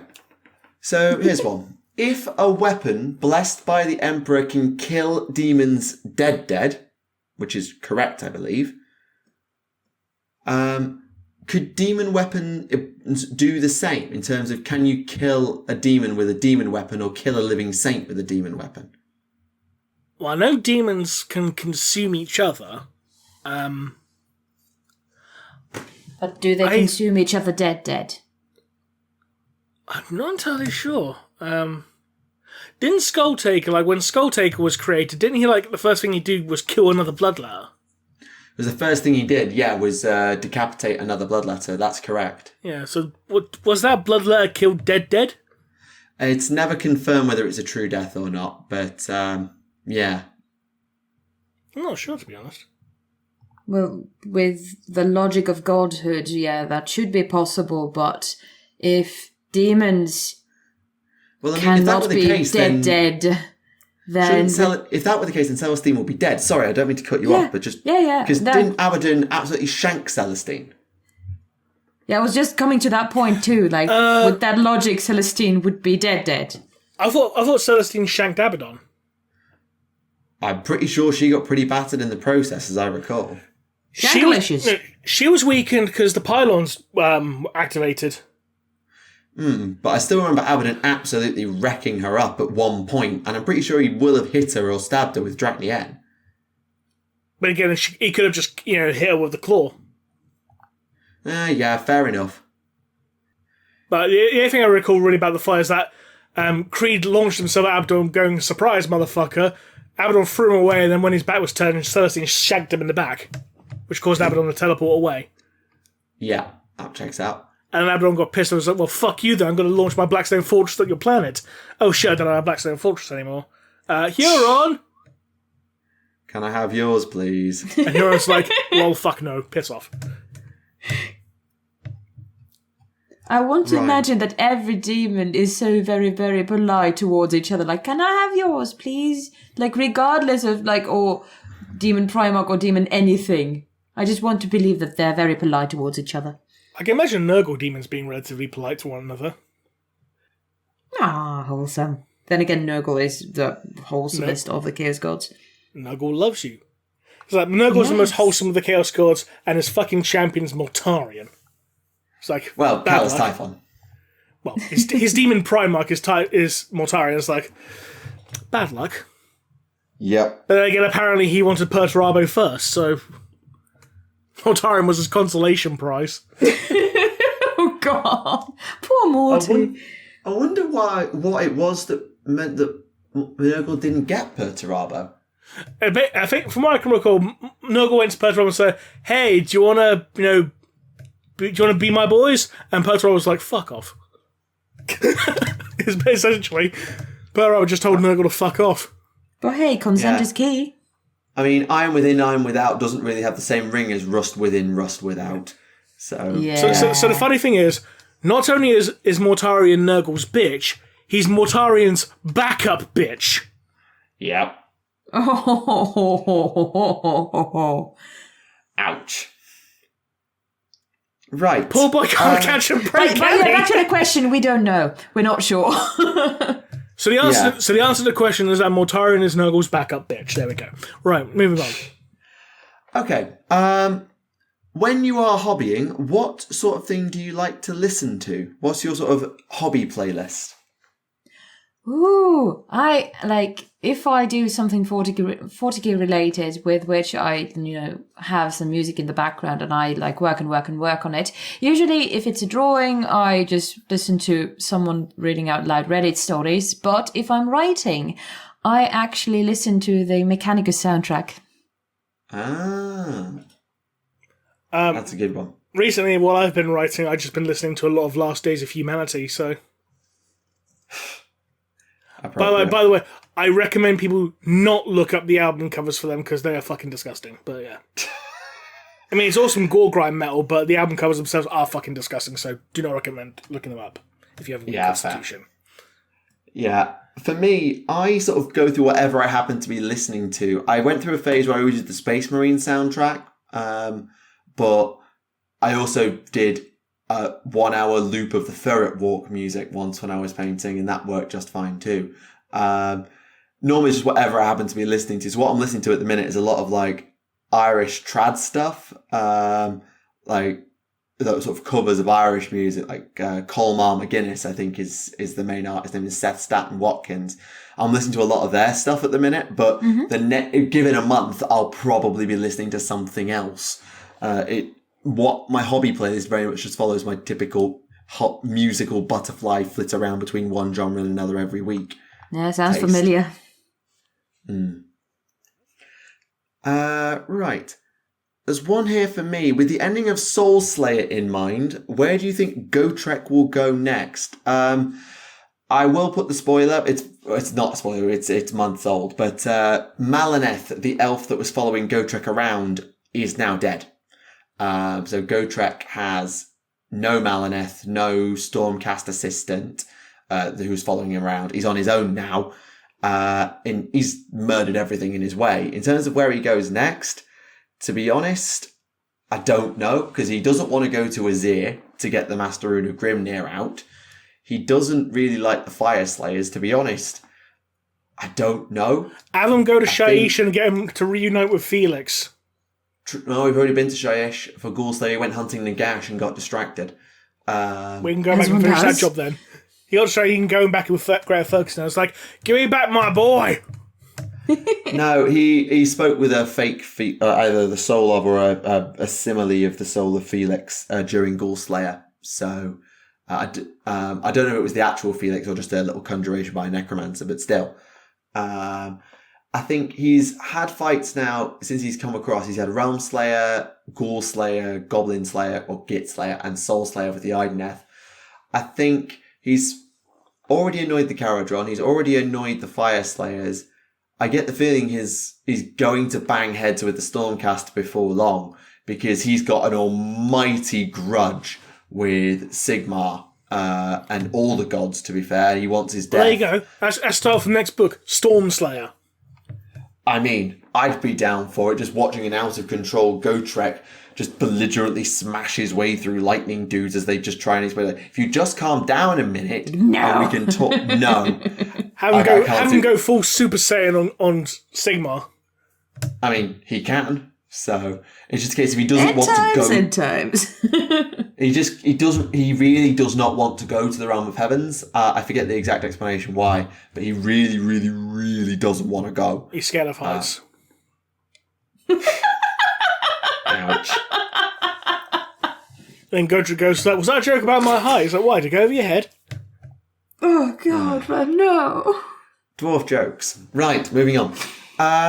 Now that there are models of both the Ironkin, so the new Votann AI, and UR025, do any of you believe that GW will possibly create or release any new lore about the Men of Iron and or the Iron Rebellion? Mainly because I doubt GW want to get, bring too much attention to the fact that the Cybernetic Revolt is, let's be honest, it's a straight up rip-off of the Butlerian Jihad. From Dune, from those asking. Yeah. True. So it's like, I think they don't want to bring too much attention to that. I mean, the Navigators thing is like, drawing shifty gazes already with the new Dune film. I was like, Navigators, you say? Nudge, nudge, wink, wink, etc.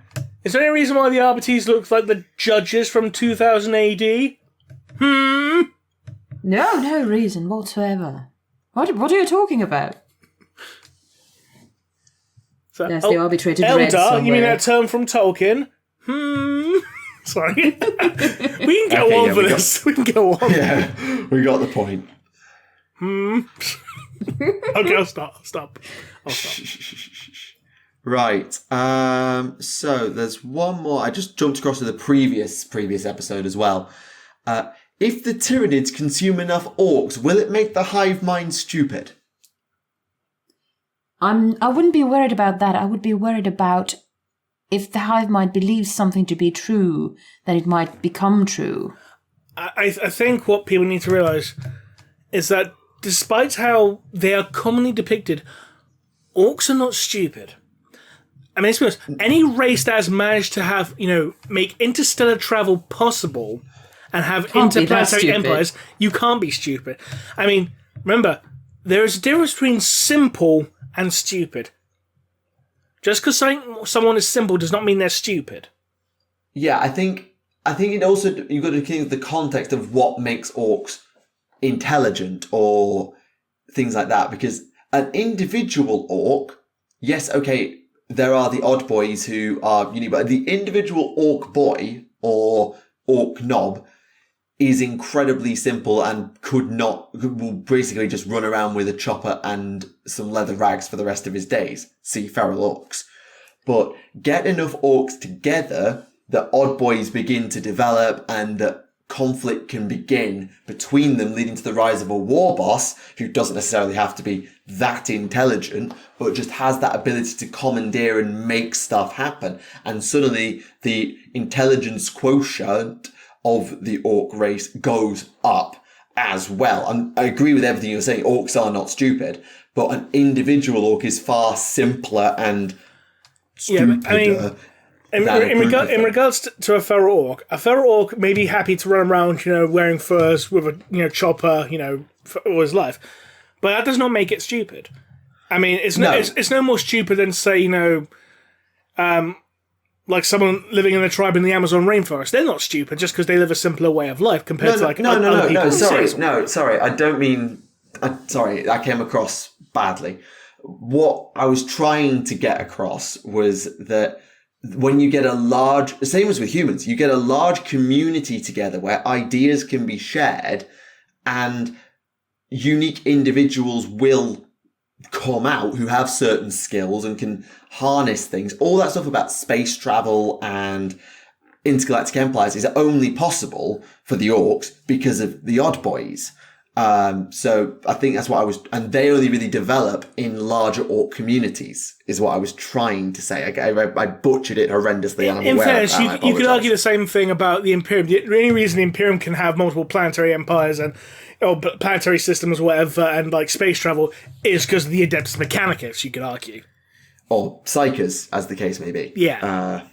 Navigators,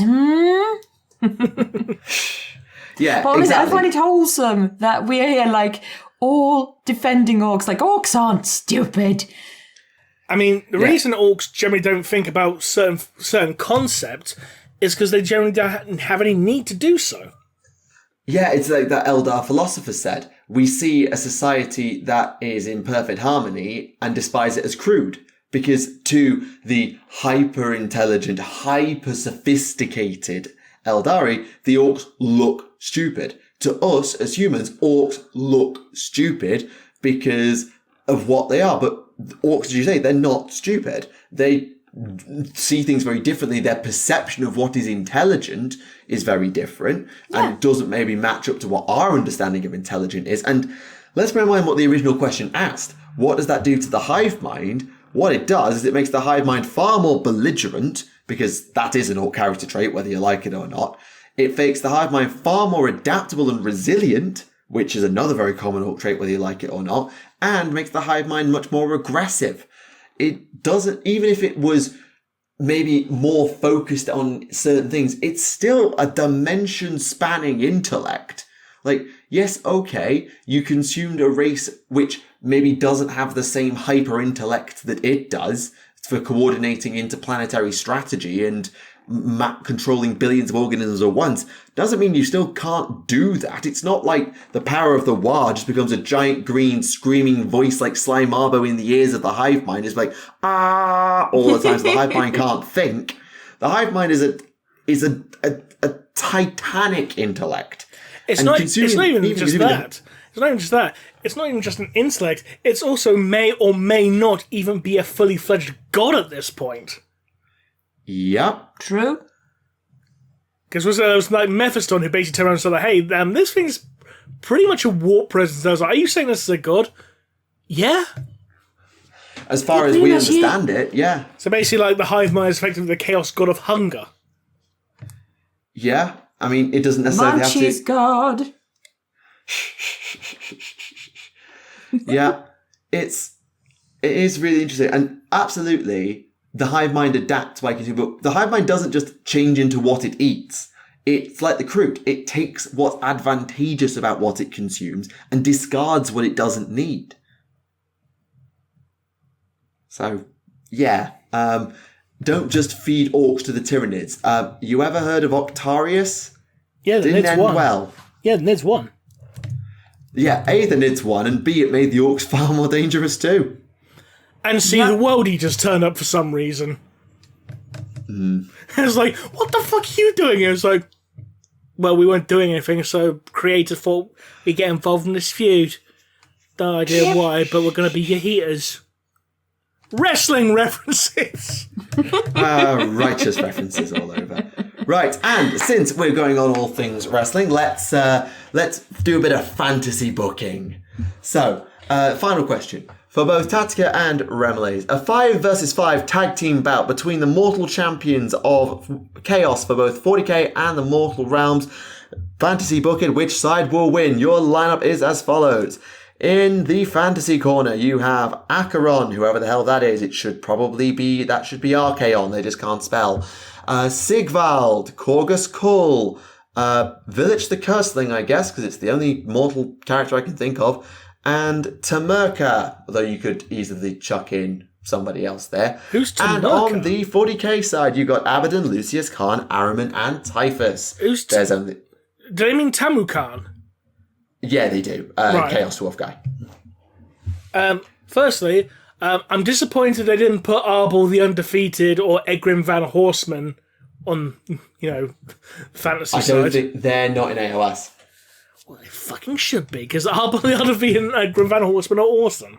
They're not yet in AOS. True. Looking at it, I've got to be honest, it's pretty much going to be a clean sweep for 40k. Abaddon versus Archaon. Archaon is... Archaon's ridiculous, but take him off the mount, Abaddon's going to just cream his face in, because Terminator armor and invulnerable saves say hi. But Archaon's like, I have the Slayer of Kings, and Abaddon's like, that's cool, I got Dragon Yin, bitch. Yeah. I cast Fist. Ow. I have the End of Empires. The god sword that literally can slay a god. Yep, precisely. The matchup that interests me the most in there is Lucius versus Sigvald, because they're both such preening narcissists, and I think Lucius was one of the best swordsmen. Sigvald is peerless in the Mortal Realms. No one beats him in a sword fight. Yeah, but doesn't Sigvald get distracted by his own shield, though? It's like, oh, look how pretty in the old rules, yes, he did. Not anymore. Ah. Plus, he's part demon now, with the horns and the stuff like that. So Sigvald's actually even more powerful now. Yeah, but here's the thing, though. Sigvald kills Lucius, takes pride, and bam, Lucius wins. I know, but in terms of the fight itself, I think Sigvald would actually win. Yeah, but So technically... that means Lucius wins automatically. I would love to see this fight take place in a Hall of Mirrors and just watch what happens. Yeah. Otherwise, the 40k characters are just so much more powerful. Corgus Kull is just a bloke. He's a big angry bloke with a pet demon dog and a reality-splitting axe, but he's just a bloke. This is why he should have been replaced with Arbol the Undefeated. Or Valkyria the Bloody. Even. I'd take that one as well. Yeah, but I'd be pitting a demon prince against mortal champions, that's not fair. So join this series in the next episode where they have their own roster. Valkyria's a demon. She has wings and horns. Yeah, she is. Sorry, I just thought she was mutated. My bad. She ascended to demonhood after she beat the shit out of a Keeper of Secrets single-handedly, and Korn's like, I like that in a woman. Yeah, sorry, my bad. I knew she was mutated. I forgot that she was demonic. My bad. But sometimes that happens. Indeed. I'm curious, what would your rosters be for these kinds of events? Well, if you're trying to book it fairly, there's almost you can't ever book a Primarch because you can't. And most of the big, like, Gazkul beats everyone. Abaddon beats everyone. Calgar beats most of them, unless you bring the gods like Sigmar and Alariel to play. And if you bring the gods to play, then, well, fine, you can bring the Primarchs along. But Teclis versus Magnus? Magnus just has to teleport once or run forwards, and Teclis is donezo. Morathi versus Fulgrim? Okay, Fulgrim's got to land 4 punches. That's not going to be hard, because he's a demon and Morathi's not. It's not a fair matchup at all. 40k, I remember doing a video from Kirioth like 3-4 years ago, why 40k always wins, and it does. 40k is just such an overpowered mess as a lore. Its lore is so bonkers, and therefore its heroes are so bonkers powerful that they always win. Sigmar, whilst being a high fantasy setting, is, and I'm going to say a stupid thing here, arguably a bit more realistic in terms of power levels. Like, the gods can come to play, but it's not on the same level, not even close. So yeah, 40k always wins, pretty much. I think the only franchise I can think of that can beat 40k is probably Gurren Lagann. Purely on the basis that they have like a mech in there that's like literally the size of an entire galaxy. No. Because anime physics. Well, what we have learned about physics today is if you have a Blackstone Fortress anywhere, there are no rules. If you have a 41st Millennium Galaxy, no matter where you are in it, there are no rules. True. Yeah, I've long given up trying to... As much as Day of Ascension talked about the hybridization of technology and biology and actual proper science being thrown in with psychic manipulation admittedly on top, yeah, 40k is where physics especially goes to die. I mean, just like from the size of a Gurren Lagann mech compared to the Milky Way galaxy. Oh dear. So basically, if you have the higher fleet there, then there might be something, to be fought. It's big. It's bigger than Constellation Virgo. Whoops. Because fuck physics. Yep. Oh, we don't need that anyway, right? Right? But yeah, at the very least, it's a franchise that could potentially take 40k out. It's like, I mean, what do you do when you have a mech that's the size of a fucking galaxy? True. It's probably the only thing that can take on the entirety of High Fleet Leviathan and realistically have a chance. And on that bombshell. Yeah, so on that bombshell, ladies and gentlemen, thank you very much to everyone who joined us for this episode. We apologise for all the tangents, except we don't really. No, of course we don't. Naturally. And thank you very much to Naerina for joining us this episode. My pleasure, dearie, my pleasure. So, until next time, everyone, this has been Remleiz from 40k Theories. This has been Neve from Tactica Imperialis. And this has been Naerina, also from 40k Theories. And we'll see you again next time. Bye-bye.